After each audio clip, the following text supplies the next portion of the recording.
यो चाहिँ फुलको कोपिला होइन त फुल नै हो। अहिले यो फुल सुतिरहेको छ। साँझ परेपछि यो फुल आफै सुत्छ। बिहान जबसम्म घाम लाग्दैन तबसम्म यसरी मजाले रेस्ट गरिरहन्छ।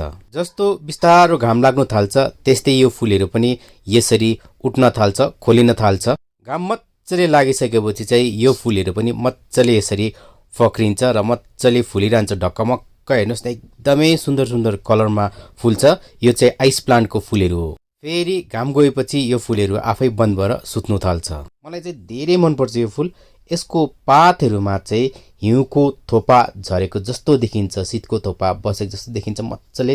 त्यसै कारणले पनि होला यसलाई आइस प्लान्ट भनेर भनिएको। यसलाई चाहिँ मजाले घाम पर्ने जग्गामै राख्नुपर्छ। जति बेसी घाम लाग्छ यो फुल त्यति राम्रो फुल्छ। यसलाई चाहिँ सिडबाट सेप्टेम्बर अक्टोबरमा छरिन्छ।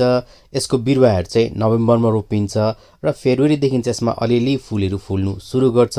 मार्च अप्रिलमा चाहिँ यसमा चाहिँ हाम्रोतिर चाहिँ ढकमक्क फुलहरू फुलिरहेको हुन्छ। यसले चाहिँ आफ्नो जिउमा पानीहरू स्टोर गर्नु सक्छ।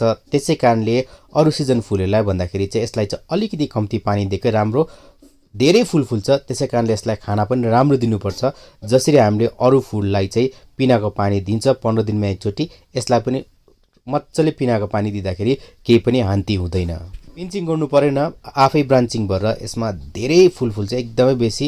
र डेड हेडिङ पनि गर्नु पर्दैन। फुलहरू फुलिसकेपछि आफै सुकेर त्यो फुलहरूमा चाहिँ अब सिडहरू बस्छ र सिडहरूलाई छिप्पिनै दिनुपर्छ। त्यहीँ जति छरिन्छ त्यो सिडहरू चारपट्टि त्यति नै उम्रिन्छ र पछि गएर हामीले यसलाई कलेक्ट गरेर राखेर नेक्स्ट इयर छर्दा पनि यसलाई उमार्नु सजिलैसँगले सकिन्छ। केयर गर्नु एकदमै सजिलो छ। पानी चाहिँ अलिकति कम्ती दिनुपर्छ। वेल ड्रेनिङ माटो मिक्समा रोप्नुपर्छ।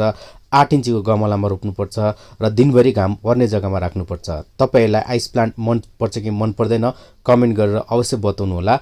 र यस्तै जानकारीको निम्ति हेर्दै गर्नुहोला हाम्रो फुलबारी। भिडियोलाई लाइक गर्नु चाहिँ नबिर्सिनुहोस्।